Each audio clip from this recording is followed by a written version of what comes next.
Okay, good day. So today you're going to learn the properties of sigma notation and sums of powers of integers, yung mga formulas nito, at gagamitin natin to in evaluating a given sum. Okay?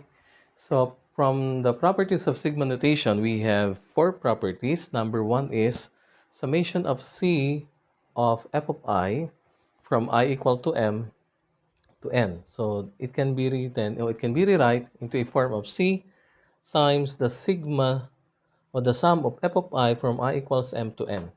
Yung C natin, any real number. What does it mean? So pag may constant term tayo or any real number or a factor na C from our summand or term, pwede natin siyang ilabas.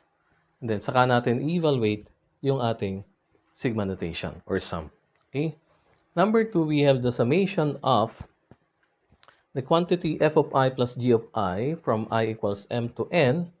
Pwede nating paghiwalayin yung dalawa nating terms inside of the parentheses. So that will be equal to the summation of f of I equal to M to N, plus summation of g of I from I equals M to N. And the third one, we have the summation of C from I equal to M to N. So that's equal to C quantity N minus M plus N. Yung C natin is any real number. Now, if M is equals to 1, pwede ma-simplify yung ating formula for the property of the sigma notation do sa number 3. That is just equal to the product of the constant or real number C to our upper bound N. So that is C times N. And the last one, we have the summation of the quantity f of I plus 1 minus f of I from I equals to M to N is equal to f of n plus n minus f of m. This is what we call the telescoping sum. O tinatawag din niyang collapsing sum. And later, I'm going to derive to you kung bakit naging ganito yung formula of our telescoping sum. Okay? Kasi magko-collapse lahat. At ang matitira na lang itong dalawang terms na to. Okay? For the sums of powers of integers, we have here a formula. We have the summation of I from I equal to 1 to n. So the expanded form of this sigma notation is 1 plus 2 plus 3 plus 4 until it reaches the upper bound n. And the formula that we're going to use to get the sum of these terms, or this of these terms, we have n, quantity n plus 1 over 2. Parang yung formula ng ating arithmetic series. Okay? Now, we have summation of I squared from I equal to 1 to n is, this is the formula that we're going to use. N, quantity n plus 1 over 2n plus 1 all over 6. And for summation of I cubed from I equal to 1 to n, the formula that we're going to use for us to get the sum, we're going to use n squared quantity n square of n plus 1 all over 4. Okay. So, itong properties of sigma notation and sums of powers of integers gagamitin natin in evaluating a given sum. Okay? But first, let me give you the derivation or proof of our telescoping sum. So, let us check if our telescoping sum formula is correct by expanding the given sigma notation. And let's find out kung mag-a-arrive tayo dito sa dalawang terms na to. Okay? Starting with I equal to M.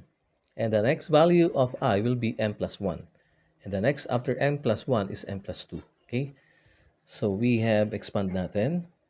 Starting with I equal to M. So this will be F of M plus 1.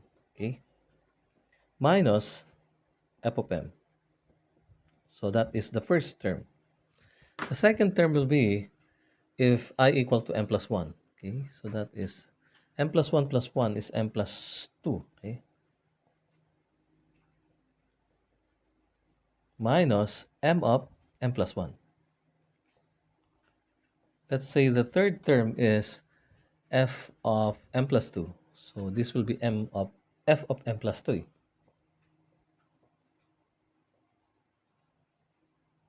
And this will be f of m plus 2. Until, let's say, punta na tayo dun sa term before n. Term before n is n minus 1. So ilagay natin if I equal to n minus 1, n minus 1. So if I is n minus 1, that will be, n minus 2 muna. If I is n minus 2, so this will be f of n minus 2 plus 1 is n minus n minus 1, sorry. And this f of n minus 2 plus the next after n minus 2 is n minus 1. Okay, n minus 1 plus 1 is n.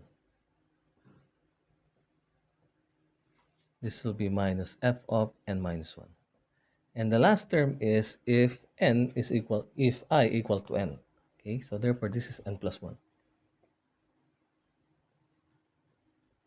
minus f of n. Okay, check natin. So, mapapansin natin, magko-collapse siya, no?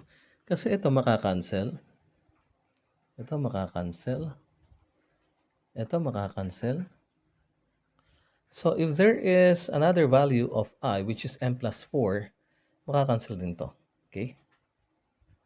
And then, makakancel din yung n minus 1. N minus 1. Si f of n, makakancel din. And if there is another value of I, which is n minus 3, makakancel din to. Okay?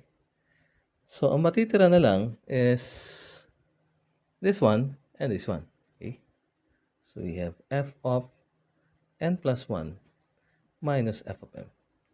So, kaya siya naging telescoping sum or collapsing sum. Natatanggal na yung mga terms na at matitira na lang itong dalawa.